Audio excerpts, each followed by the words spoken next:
ابتدا ہے مالک دو جہان کے نام سے اور سلامتی ہو میری عرض پاک پر سماعتوں اور بصارتوں کو ہادیہ اصغر کی طرف سے السلام علیکم۔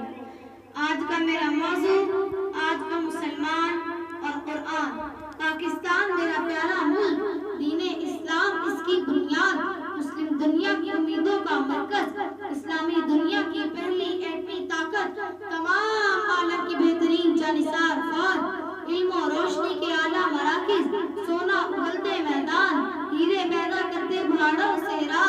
جدید ترین ٹیکنالوجی، چاند کی چاندنی جیسے دریاؤں سے مالا مال ہے۔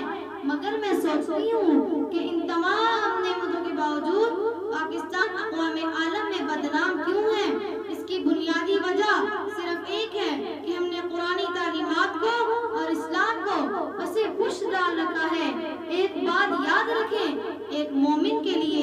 ایک ایمان والے کے لیے، ایک مسلمان کے لیے اس دنیا میں دو مقامات ہیں۔ اگر تو وہ اللہ کا فرما بردار ہے، وہ زکوٰۃ دیتا ہے، وہ فطرانہ دیتا ہے، وہ اپنے وعدے کو پورا کرتا ہے، وہ سچ بولتا ہے تو وہ حاکم ہوگا، وہ بادشاہ ہوگا، وہ سلطان ہوگا، اس کی حکومت ہوگی، اس کی بادشاہی ہوگی۔ اور اگر وہ اللہ تعالیٰ کا نافرمان ہے، اگر وہ قرآن سے غافل ہے، اگر وہ اسلام سے غافل ہے، اگر وہ برائیاں کرتا ہے، وہ وعدے پورے نہیں کرتا، وہ نماز قائم نہیں کرتا، تو وہ ذلیل ہوگا، وہ مغلوب ہوگا،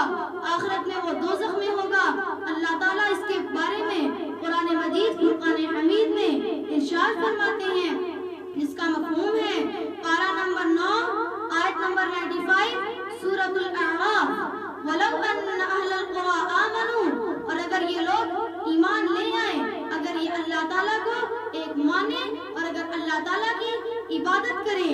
آمنوا واتقوا، اور اگر تقوی اختیار کریں، نیکیاں کریں، نمازیں پڑھیں، اللہ تعالیٰ کو یاد کریں، قرآن پاک کی تلاوت کریں، لَفَتَحْنَا عَلَيْهِمْ بَرَكَاتٍ مِّنَ السَّمَاءِ وَالْأَرْضِ، تو اللہ تعالیٰ فرماتے ہیں کہ میں ان کے لیے آسمان سے نعمتوں کی بارش کروں گا، رحمت کے دروازے کھول دوں گا۔ علامہ اقبال اس کے بارے میں فرماتے ہیں، ہر کوئی مستمع ذوق تن آسانی ہے، تم مسلمان ہو